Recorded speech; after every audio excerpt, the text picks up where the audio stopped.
और कौन साहब, इसमें हमारी इंपोर्ट्स किस हद तक कम हो जाएंगे, यानी ट्रेड डेफिसिट में किस हद तक कमी हम लाने में कामयाब होंगे? जो कि पिछले 6 माह का जो फिगर है वो अभी भी कोई 11 साढ़े 11 अरब डॉलर्स का एक गैप आ रहा है, वो ट्रेड डेफिसिट की सूरत में मौजूद है। पिछले 2-3 सालों में यकीनी तौर पर उसमें एक बड़ी कमी आई, एक मेजर नंबर हमने कट डाउन किया है, लेकिन ये अगले 5 साल में जब 60 बिलियन डॉलर्स प्लस में हमारी एक्सपोर्ट चली जाएगी तो उस वक्त तक हमारी इंपोर्ट कहाँ तक पहुँच चुकी होगी? क्योंकि हमारी एक्सपोर्ट भी अभी तक डिपेंड तो हमारी इंपोर्ट पर ही करती है, बहुत सारा रॉ मटीरियल हम इंपोर्ट करते हैं।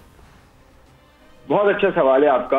और मैं इस तरह से कहूंगा कि जो ट्रेड डेफिसिट है उसको कैसे कंटेन किया जाता है। एक तो आपको पता है मार्केट ड्रिवन अप्रोच होनी चाहिए उस पर, और वो स्टेट बैंक उसको बहुत अच्छे से जो है वो लीड कर भी रहा है, वो उनका प्रोरोगेटिव है, और वो करेंसी को और एक्सटर्नल अकाउंट को बहुत अच्छे से जो है वो मैनेज कर रहे हैं ऑलरेडी। और मेरे ख्याल में ये हो सकता है कि आगे जाते हुए जो इम्पोर्ट्स हैं उनका कंटेंट आहिस्ता आहिस्ता कम हो, आहिस्ता आहिस्ता। वो कैसे हो सकता है? देखें, अगर आप नंबर्स उठाएं, जैसे मैंने अभी आपसे बात की कि 6 महीने के नंबर अगर पाकिस्तान ब्यूरो ऑफ स्टैटिस्टिक्स के आप देखें जो रिलीज हुए हैं एक्सपोर्ट्स के और इम्पोर्ट्स के, इसके अंदर 11% जो है एक्सपोर्ट्स में इजाफा है।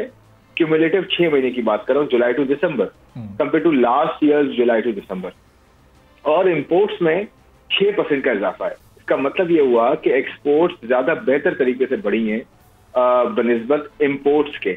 तो एक बड़ी अच्छी चीज है, ब्लेसिंग इन डिस्गाइज ये हुई है कि हमें जो 1.5-2 साल बड़े चैलेंजिंग गए हैं, जिसमें बहुत ज्यादा हमें जो है वो चैलेंजेस और रिस्क का सामना था, उसमें बहुत सारे बिजनेसेस ने, खासकर एफएमसीजी सेक्टर्स और इस तरह के कमोडिटी ड्रिवन सेक्टर्स जो थे, इन्होंने जो सोर्सिंग करना शुरू की है वो लोकल करना शुरू कर दी है। यानी कि जो हम पहले इंपोर्ट करते थे हर चीज और उस पर फिर हम थोड़ा वैल्यू ऐड करके बेचते थे, उस वैल्यू एडिशन का पोर्शन कम था।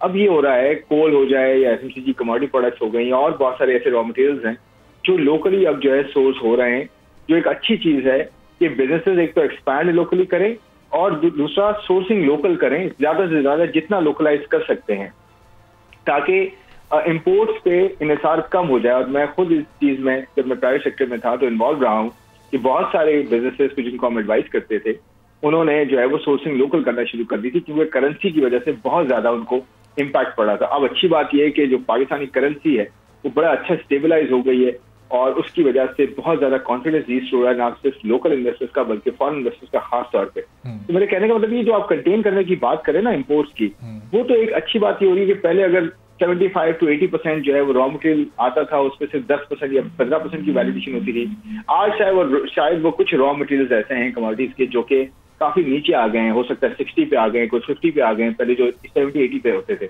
इसकी वजह से आप देखें एक्सपोर्ट्स में इजाफा कंसिस्टेंट हुआ है, 11% का इजाफा है, और इम्पोर्ट्स 11% से नहीं बढ़ी, 6% से बढ़ी, जिसका मतलब ये कि इसका पॉजिटिव इंपैक्ट आया है आपका ट्रेड डेफिसिट के ऊपर। तो ये कंटिन्यूटी अगर रहती है और मजीद एक्सपोर्ट्स में इजाफा हम देखते हैं, तो मुझे लगता है कि जो कंटेनमेंट है ट्रेड डेफिसिट की और इम्पोर्ट्स की, वो ऑटोमेटिकली होती रहेगी और मार्केट ड्रिवन अप्रोच पे होती है, मार्केट ड्रिवन फोर्सेस पे होती है। सब्सक्राइब करें और बेल दबाएं ताकि कोई खबर रह न जाए।